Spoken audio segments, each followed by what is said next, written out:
build a successful business? Is it risk-taking, research, knowledge, or patience? Yes, all of this matter. But is it all? Don't you think in today's world, being unique and standing out in the market is what truly helps a business win the competition? Now imagine this, if you could learn how successful businesses are built in India, whether it's investing smartly, taking calculated risks, or starting a business from scratch, if you truly understand how it's done, wouldn't you be interested to build yourself one? Hi, my name is Vaishnav and welcome to first episode of Brains Behind Business. And in this series, we'll take you closer to a real entrepreneur and show you how a real business is built. There is no doubt that clothing is one of the most dominated industries out there. Big names like Zudio, Zara, H&M rule the market. But in the middle of this intense competition, there is a brand which believed in one thing. If the product is truly unique, even the newcomer can become a strong player. TRUMS Intelligent Apparels, a Shark Tank featured brand, is changing how everyday products are built. I don't know about you guys, but I am genuinely excited to meet the founder. So, let's go. Myself, Surendra Singh Rajpur, and I'm the founder of TRUMS Intelligent Apparel. And TRUMS, the meaning of TRUMS as a brand is God of Commerce. And we were very excited when we understood what does this mean, because we were into business, and the meaning of that is God of Commerce, which actually resonates with our vision also. Yeah. So that TRUMS is not a fashion brand. So we have a fusion of fashion and technology. Currently, what I have understood is that in India, if you want to launch any brand, first of all, do the kind of quality which you have to bring in for the customers. You should never take any shortcuts, because people understand, customer understands it not today, tomorrow. So that is the first part. Second, because if you do only fashion, very low entry barriers, people will enter, today they like the design, so the loyalty factor in that industry is very, very low. So you have to find something unique beyond fashion, beyond design, and that's where TRUMS comes in. So in our industry, so apart from the basic technologies of anti-stain, we have to innovate more and more, invest in R&D, and that's how we are making our brand differentiated from this crowded fashion. So on personal, I can tell you that personally, when you have already invested between 18 to 20 years in corporate, and you have a very well-established job, and everything is set, and then you think that okay, I want to do a startup. So it's like you have to come on ground what you did 20 years back when you just started your career. So mentally you are being very well prepared that you will have to leave that luxury and come down to a level where you have to do many things of your own. You may not have that kind of big teams in initial days, but I think that experience which you get in these 15-20 years of, it can be operational, financial discipline, business, marketing, connection, all this actually comes your way to help to build these kind of businesses. So I think for me personally, leaving that kind of cushy job and coming down to a startup mode was a risk, but also a very challenging and interesting if you love to do these kind of things where you have so much of ambiguity, you are trying to build something, but once you get up in the curve, you start enjoying it, and then when you look back, you say, yeah, it was a good decision, and what you've learned, you're invested in yourself. I think that's a big change, compared to what we were earlier. We were trying to be known in the market, even though we had quite a good history. But I think Shark Tank gives you a platform where it goes to each and every household almost now, and the kind of reach which they have, that makes you really wide. Second, Shark Tank is a platform which every founder should try to be on. It's even if you get funding or not, the only constant thing is that you will have a great brand exposure in the market, and that's what happened to TRUMS too, and we grew almost 3x in very short period of time after Shark Tank. Every brand can make a sale, but not every brand can make a customer stay. For a brand, keeping a customer is a constant effort. So what do they really do to make them retain? Similarly, every review tells a story of what worked and what didn't. So let's get to know how important is customer reviews and retention. Very, very important point actually. And companies are built only on how good your reviews are. So we take this very, very seriously. Sometimes you may not satisfy everyone with every aspect of your product, but I think you should achieve, even if you are able to do 80-90% of job, and then these 20% customers who are not happy, you should listen to them rather than saying that okay, this guy is given negative and he is not good. But actually that guy is the real person who wants to be associated with your brand, but he is taking time out to give you a negative review. That means he is interested but solve this problem, and you will find that 20% people will give you real improvement points in your brand journey, and we take it very, very seriously. I think in this there is no scientific formula except what I mentioned earlier, that quality, quality, quality, and value for money. So if I say I have very good quality but it is 20,000 rupees, that's not value for money. So people understand, okay, this one shirts manufacturing cost can be like this. If they have technology, it may be this much of percentage, and that's how we know. And then how good the quality and touch and feel of that product is there. So customer actually just first time, as I said, first time he may buy just to experience. Second time he buys because of your quality and all that. In between, if you do anything which is not good quality, people may not come. If you deliver genuine quality, there are people who are ready to pay for it, and they will come back to you. So our main pillar is technology. So we do a lot of R&D on new products. Like I mentioned, we have done anti-odor, anti-odor, anti-stain. The way we keep our products name, 7-day no smell, 30-day no wash for travelers. So travelers is becoming a theme. So now also we are also focusing on more products which are related to that. For example, a t-shirt which will solve your back pain. A product which it is US technology, 7 patents. So we are trying to bring that to India.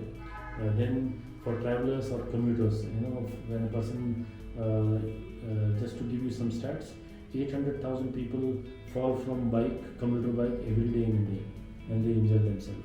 So we are trying to make a fabric which is your denim jeans fabric. So it will act as a second skin, and it will not tear off when any person accidentally falls on the road. So new products and these things are in pipeline, and that actually makes us different from others. Yeah, buyer questions more and seek value, but in abroad, buying patterns and expectations are different.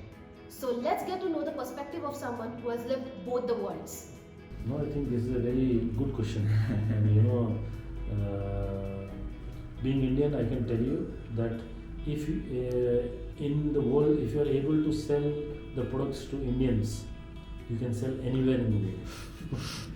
So people say in India the cost and premium customer.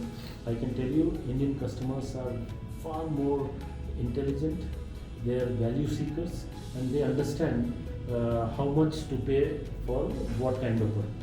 I think that intelligence makes them, an intelligent buyer. And to deal with the intelligent buyer, the brand cannot take things for granted. So that's how actually Indian consumers are.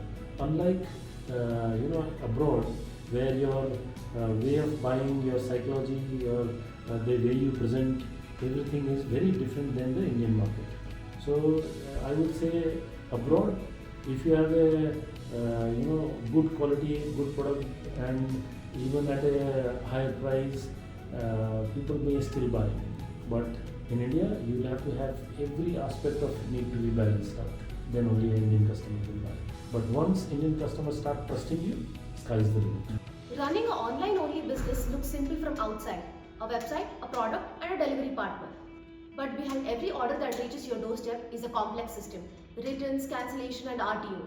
So how does an online-based company deal with all of this? No, I think as your business scales, you will have to really rely on your technology and ecosystem partners. So any D2C brand, now the ecosystem is a very matured ecosystem, unlike pre-COVID times or even prior to that, where logistic also was a very, very big challenge. Now you have multiple shipping partners, They are delivering same day delivery. Even now, if you go to e-commerce, 10-minute deliveries and all that. So that market has already evolved. So it has become easier for D2C brands to do, to outsource all these things, and that's how what we have done. But even if you outsource your backend system, your warehouse management system, you have to be very particular what kind of systems which you choose, because tomorrow when you scale up, it should not become a bottleneck. So this why we have to understand why a customer returns the product. So when you show something online and you say my quality is like this, you should deliver that kind of quality. If you show good photograph and you deliver not good products, your chances of returning is very high. And I am proud to say that normally 25 to 30% is the return percentage on other brands. On our brand, it is only 8%. So when a person buys TRUMS, and that's how where the difference is, and our team is very aligned on this, that deliver what you promise. So you will always have less returns.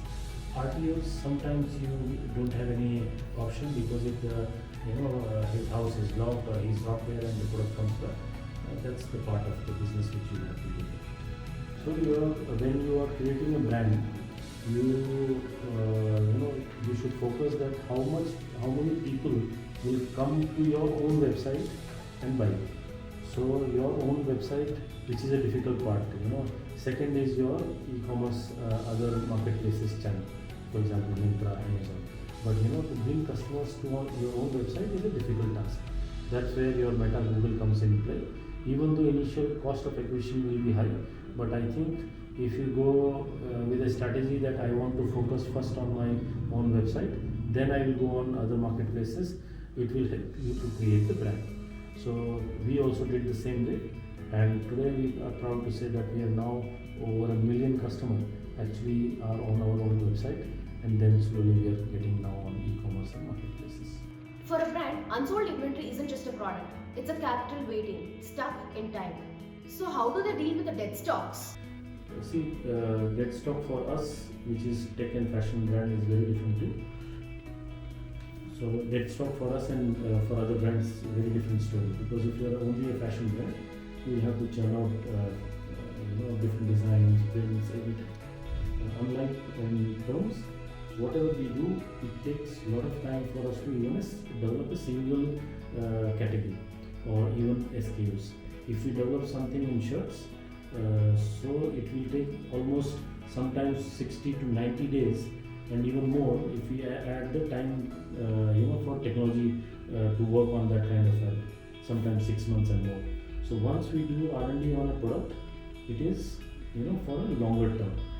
Second, when we don't do too much of design and prints. We do which is very essential colors, and which people will like it for all year around, and not for summer or winter or this year. So example is if you have white shirts, white shirt is not that I will not buy next year, or if I have, if it is after a period of time, I will need to replenish my white shirts. Similarly, some lighter blue and all that. So if you see our collection, it's a very long-term, subtle collection which you can carry on for long. So in our case, very low dead stock is the game which we play.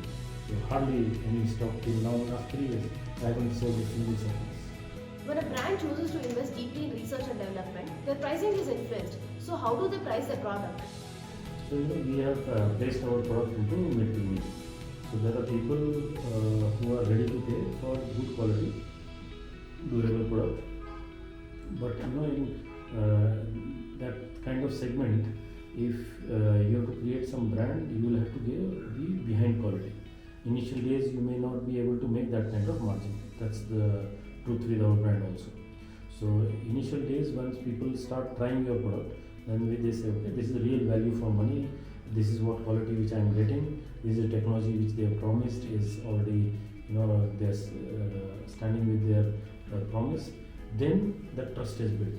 And once that one customer whom you acquired starts buying with you for continuous, that's how you will start making money, because the same customer, your pocket share goes up, and instead of every time spending on marketing, you have already acquired him. So your marketing cost slowly will reduce on particular customer.